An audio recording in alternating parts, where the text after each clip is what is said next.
Hello fellow Hunters of the Blue, and welcome to my channel, and welcome to another of what have become my favorite videos. It's SLAPCHOP time!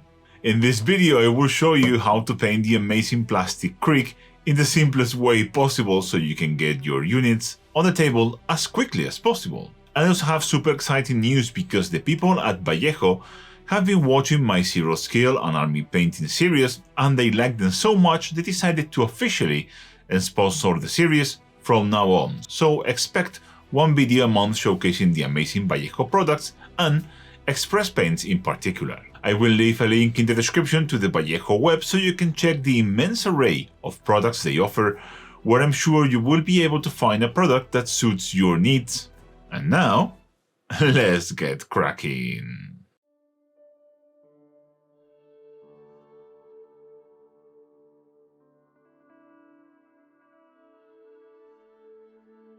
As you can see, we are starting our paint job with a base coat of a black spray. Any black spray will do, it makes no difference. And our first step is going to do a SLAPCHOP. And because we are working with cold tones, mainly just on the cloths and stuff like that, it really lends itself into a classic black to white SLAPCHOP. And you can use any light gray or any white you want, but I highly recommend one that has a satin finish. My favorite right now are these two from two thin coats, Carcharodon Gray and White Star, but if you prefer to use Citadel, for example, the gray would be Administratum Gray, and the white, well, it's just white. If you want to use one of the more modern ranges of paints, like for example Vallejo, because they have an ultra matte finish, I highly recommend you apply a layer of a satin varnish in between the steps, just to help the express we're going to apply later spread on, better. But our first step is a simple dry brush starting with the gray, and we're going to build this up slowly. I'm also going to modulate this dry brush depending on the areas. For example, these flaps that are folded into the main coat are a lighter color, so it really benefits from a heavy dry brush. But other details like the casing on the gun, I want to do as light as a dry brush as possible, just picking up the edges. This initial layer is, well, it's just the first layer, it's not that important. We're going to build this dry brush in several passes. I'm starting with a medium-sized dry brush, and I will probably move on to the very tiniest one at the very end. Another detail that has to be very light is the face, because the gas mask is a mix between white and beige. It's better to build this dry brush in several layers than try to do just one pass. It just works so much better. In these flaps, as I said, I'm going to basically almost cover them entirely with the gray. I will use the smaller dry brush for the other one. It's just hidden behind the arm. Those things happen from time to time. It's not a big deal. With this kind of paint jobs, and by this I mean SLAPCHOP, the more time we spend doing this step, the dry brush step, the better the result is going to be in the final model. So it really pays off.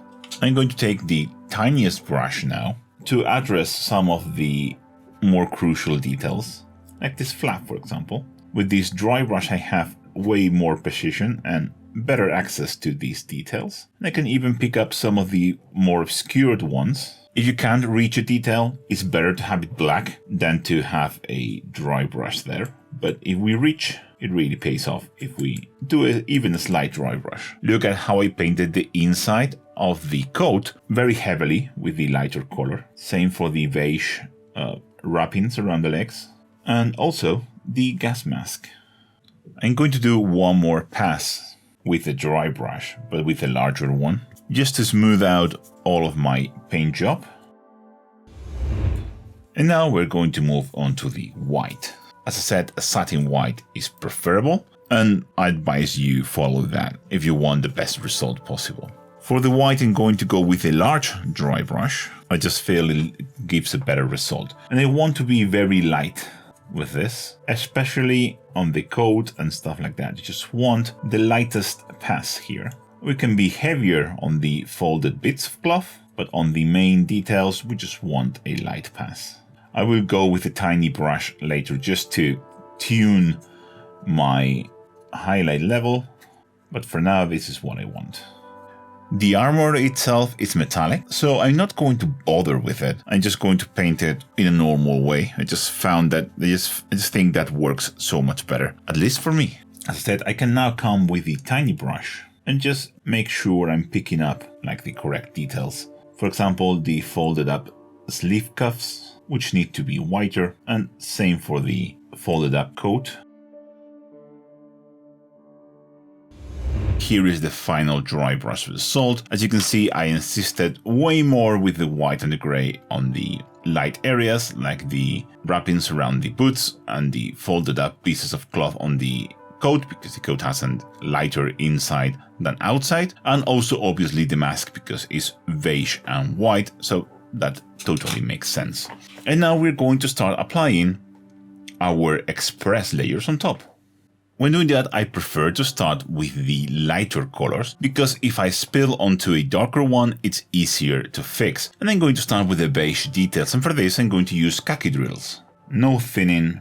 Express is the perfect paint to do a slap chop with. You very rarely have to thin it down. Don't be afraid with how much you put on. Sometimes, especially with these lighter colors, if you do a little bit more, that's not bad.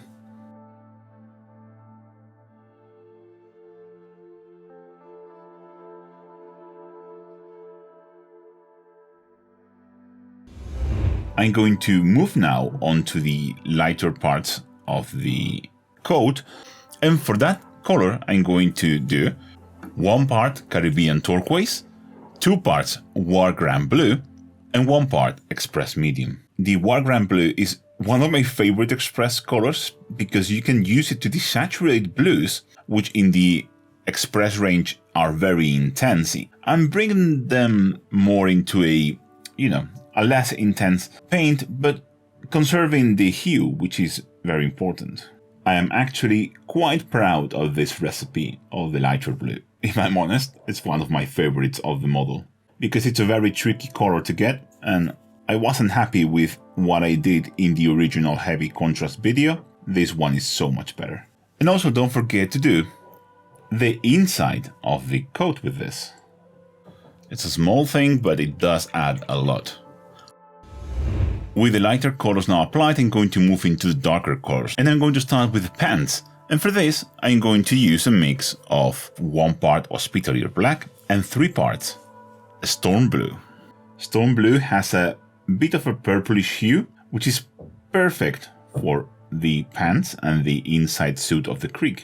The pants in the previous paint job were bright turquoise, but they decided to do the inside suit in a, more muted colors, which I actually like. Don't forget to do the gloves with this.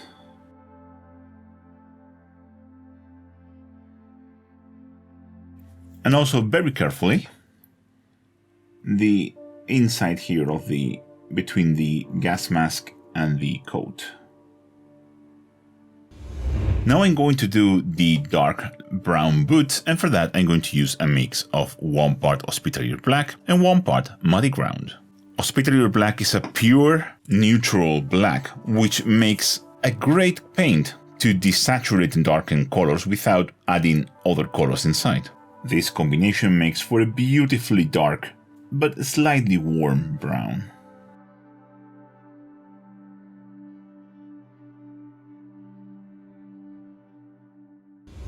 And with that done, it's now time to move on to the most characteristic piece of the Krieg uniform, which is the long trench coat. And for that we're going to use a mix of 2 parts Caribbean turquoise, 2 parts Omega blue, and 1 part Lancier gray. This recipe took so long to find, but I think is an almost perfect match to the studio paint job. Omega blue adds the blue saturation, the Caribbean turquoise shifts it a little bit towards the turquoise side, and the Lancier gray desaturates it. Just look at how beautiful that looks. Especially if you modulate your slap chop, like I did on the back, to have the lower sections darker and the upper sections lighter. It just makes for a delightful looking Krieg color scheme. Remember, the armor is going to be metallic, so we can lean onto the armor to paint other bits, and if we get onto the armor, it really doesn't matter. Be careful with the leather straps, we're going to paint them now. I leave them for the last step because if I need to fix something, I can just use a light grey color to pick them out if I go over with the normal paint, which can happen, and it happened a lot with my testing. While the blue on the coat fully dries, just to make sure the brown on the leather doesn't bleed into it, I'm going to do the casing on the weapon by using Black Lotus, because I just did the very edges with the dry brush. This just picks up super cool gold black edge highlight, which is just perfect. But you need to be very light with your dry brush, otherwise it's going to look grey.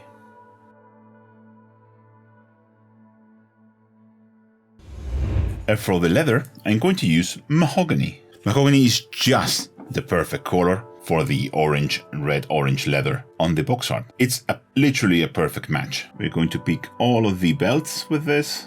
Look at how good that looks. I obviously had to pick some of the leather straps again with the light gray paint, because I obviously went over them with the blue, but it's not a big deal, as I said. It's just part of the process. Just clean it up and you should be ready to go.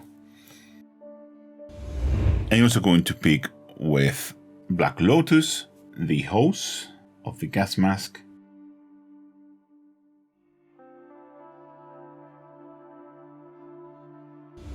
And now it's just a matter of painting the white mask, and for this I'm going to use Templar White.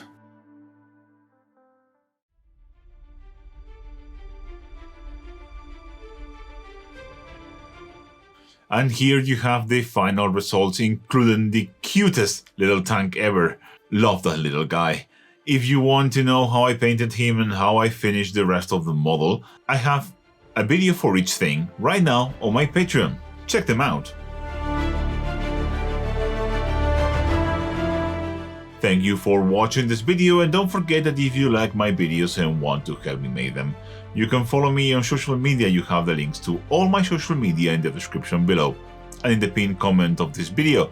Share and like this video, but most importantly, there is Patreon and channel members. Patrons and members allow me to do all the cool videos that I want to make, and most importantly, they allow me to keep releasing videos for free here on YouTube. Perks include access to an amazing Discord community full of lovely people, access to many more Patreon exclusive videos, and now also private one-on-one online tutorings.